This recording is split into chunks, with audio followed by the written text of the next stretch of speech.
Determinan sosial terhadap penyakit tidak menular adalah gabungan antara pengaruh nilai, norma, kepercayaan, dan kebiasaan masyarakat yang diwariskan secara turun-temurun bersama dengan kondisi sosial, ekonomi, serta lingkungan tempat individu hidup. Semua faktor ini dapat membentuk cara pandang seseorang terhadap kesehatan dan menentukan keseharian seseorang seperti pola makan, aktivitas fisik, dan pencarian layanan kesehatan yang nantinya dapat meningkatkan atau mengurangi risiko terjadinya penyakit tidak menular. Nah, pada pengaruh ini mungkin terdapat beberapa faktor yang mempengaruhinya seperti pendidikan, pekerjaan, pendapatan, gaya hidup, kebiasaan makan, dan juga pola interaksi sosial yang sangat berperan dalam meningkatkan atau menurunkan risiko penyakit tidak menular. Nah, ada beberapa nih contoh penyakit tidak menular. Yang pertama yaitu penyakit jantung koroner. Pada penyakit jantung koroner ini banyak banget dipengaruhi oleh kebiasaan sehari-hari kita yang sering kita lakukan. Misalnya itu seperti kita sering makan makanan yang tinggi lemak seperti gorengan dan juga makanan yang bersantan. Nah, pada makanan ini itu sering dianggap biasa saja karena sudah menjadi budaya atau turun-temurun dari yang sebelum-sebelumnya. Mereka menganggap bahwa makanan gorengan itu atau makanan yang bersantan itu biasa saja atau tidak berisiko terhadap tidak berisiko penyakit terhadap tubuh kita. Nah, selain dari yang tadi, merokok juga menjadi kebiasaan umum yang sulit dilepaskan karena dianggap bagian dari pergaulan, khususnya yaitu pada kalangan laki-laki. Jadi kayak laki-laki yang tidak merokok itu dianggap tidak gaul lah, dianggap tidak keren, padahal kan itu sesuatu hal yang sangat dapat menjaga kesehatan tubuh kita. Nah, ditambah lagi banyak orang yang juga kurang gerak karena pekerjaan atau gaya hidup yang lebih banyak duduk. Nah, dari kombinasi kebiasaan ini lama-kelamaan dapat meningkatkan risiko penyumbatan pembuluh darah. Penyakit yang kedua yaitu stroke. Nah, pada masyarakat Indonesia, tekanan darah tinggi itu sering dianggap tidak berbahaya karena tidak terasa sakit. Padahal kan kalau hipertensi yang dibiarkan bertahun-tahun itu akan dapat memicu risiko penyakit stroke. Selain itu, kebiasaan makanan asin, mie instan, makanan berpengawet, dan juga kurang mengonsumsi sayur itu dapat membuat tekanan darah mudah naik. Nah, selain itu, pemeriksaan kesehatan rutin belum menjadi budaya karena mereka menganggap bahwa mereka itu hanya memeriksa kesehatan bila mereka terasa sakit atau sudah parah gitu. Jadi mereka tidak percaya.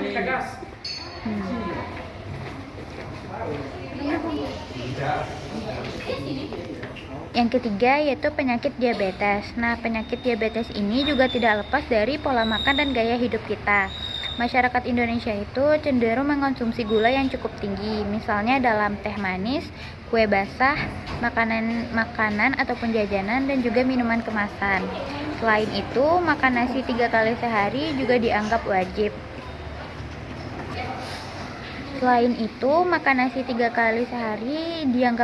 Sehingga asupan karbohidrat itu akan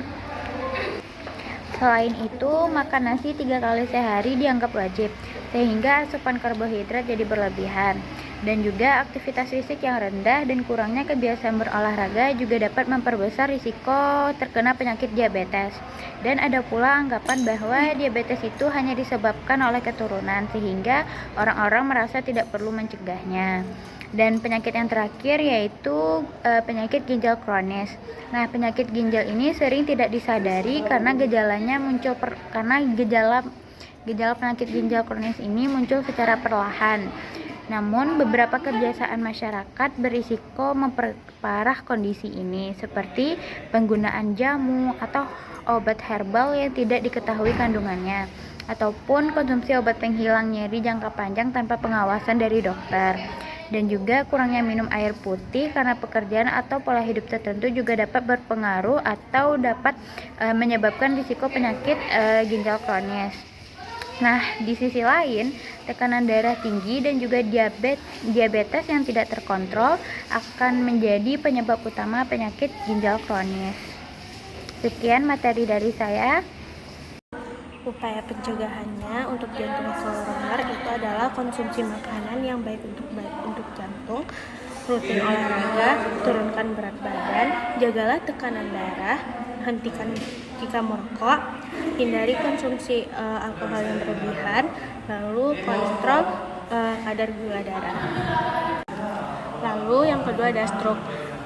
Upaya pencegahan itu mengonsumsi makanan sehat dan bergizi, hindari makanan tinggi garam, hindari rokok, olahraga yang rutin, dan obati jika ada diabetes.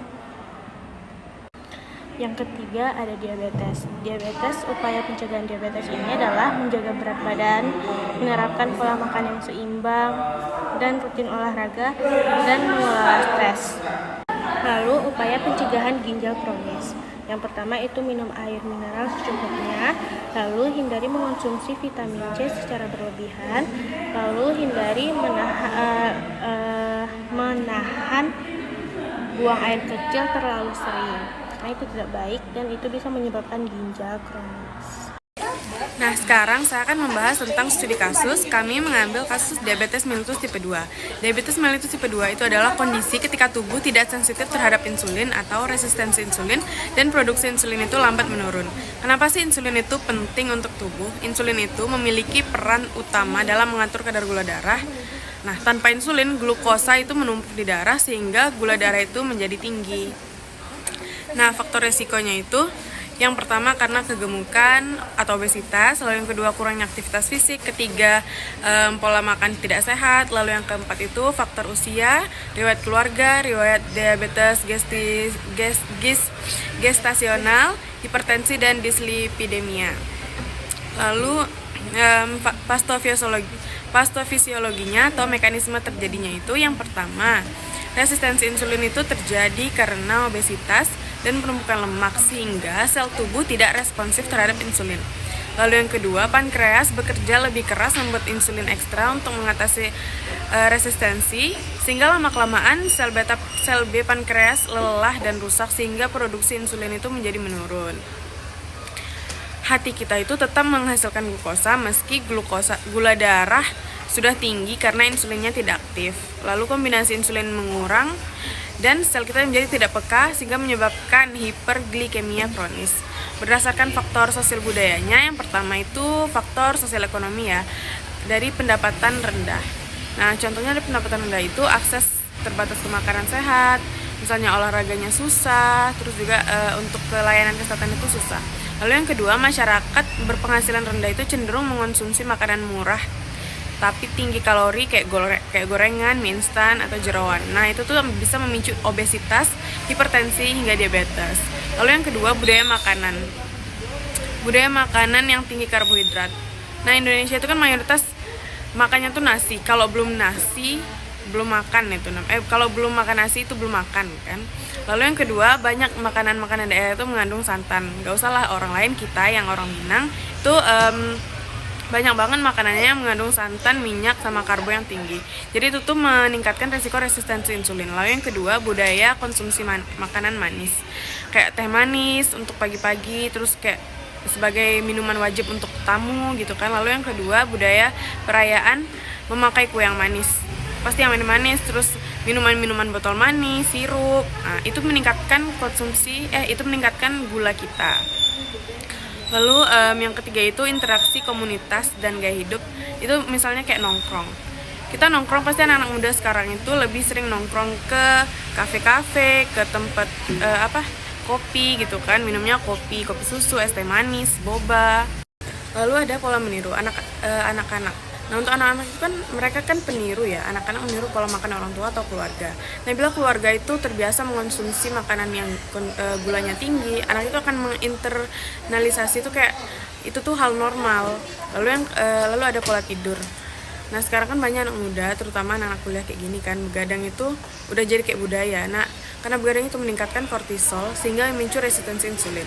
Lalu ada pola makan yang tidak teratur, sarapan manis, makanan cepat saji untuk makan siangnya, lalu makan malamnya makan berat.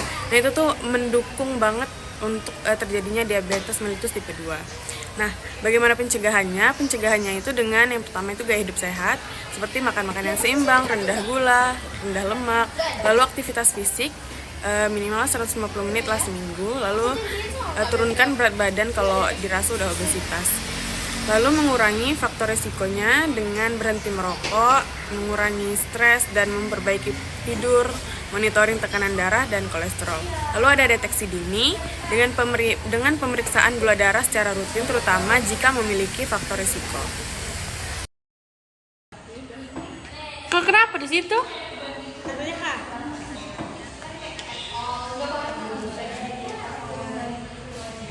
Nah, jadi dapat kita simpulkan bahwa determinasi sosial budaya itu memiliki pengaruh besar terhadap meningkatnya penyakit nggak menular, pola makanan yang nggak sehat, kebiasaan hidup kurang aktif, norma budaya yang membentuk perilaku masyarakat, tingkat pendidikan yang mempengaruhi pengetahuan tentang kesehatan, sama kondisi sosial ekonomi yang menentukan akses terhadap layanan kesehatan. Jadi semua faktor ini berperan dalam risiko terjadinya PTM atau penyakit tidak menular.